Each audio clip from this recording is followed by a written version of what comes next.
What I'm talking about today is something I feel is crucial for navigating the next few years, especially in the West. I expect it's probably been on your minds, at least somewhat, that democracy is under threat. In Europe, at least, we've seen the emergence of the far right as a strong political opponent to the traditionally more centrist parties. And the scary thing is that some far right parties have actually started to win. I mean, just look at places like Italy or the Netherlands. And on top of that, there are still key elections that are coming up, whether that be in France, the UK, and of course in America. I do feel that the results of these will probably define the future of democracy. The most important factor in maintaining any democracy is ensuring that the people being governed have enough trust in the system for it to continue, or for them to be willing for it to continue. And this makes perfect sense, as a government structure that is nominally run by the people has to work for the people, otherwise it would be done away with and discarded. It would seem even pretty outlandish to people 10 years ago, say, that extreme parties would be making significant gains on the political stage. And this does demonstrate a dissatisfaction with the current state of democracy. So as with all problems, there needs to be a change to solve them. And obviously, the first solution jumps out very easily. Why don't we just change the whole system? Well, I'm here to tell you why that's a bad idea.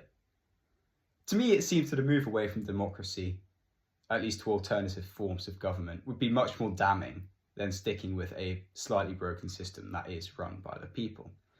This is because the threat of authoritarianism looms large.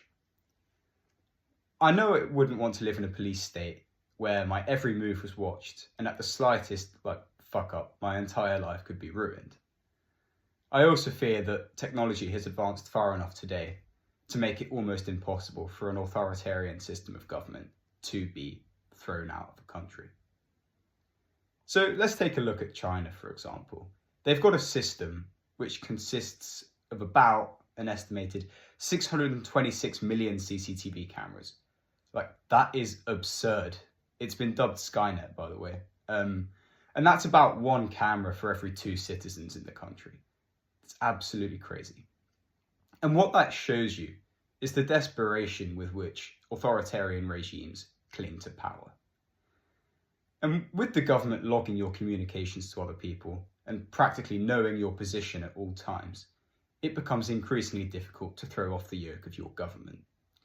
So if we made the switch from democracy to authoritarianism, it's highly likely that that's an irreversible change.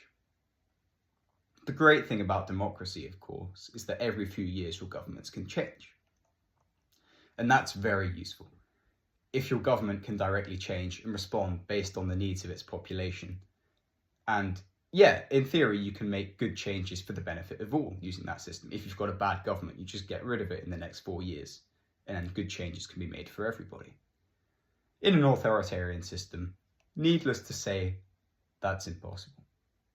And the government has no incentive to make things better for everybody, but only themselves, They no longer rely on the support of the people, because they can just oppress you with their armies, right? And you're not a threat to their power, therefore. But don't get me wrong, I'm not saying there's not a whole bunch of problems that democracies face today which haven't been solved yet. There are plenty of these problems.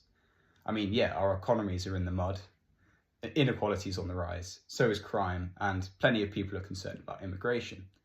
But what I urge is that these problems can be solved using our democratic process, as opposed to doing something as drastic as doing away permanently with democracy. One solution, for example, is that it would help a lot more if people voted. There's a massive imbalance, for example, in the number of old and young people who are registered to vote, with the numbers of old people registered to vote being a lot higher. And since more old people can vote, they do have a higher and more influential say in society. If everybody from all backgrounds and all ages did sign up to vote, then everybody would have a bigger say in how our country should be run.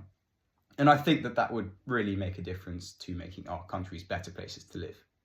Because if we did do away with democracy, the light of liberty in the world would truly be diffused, possibly forever.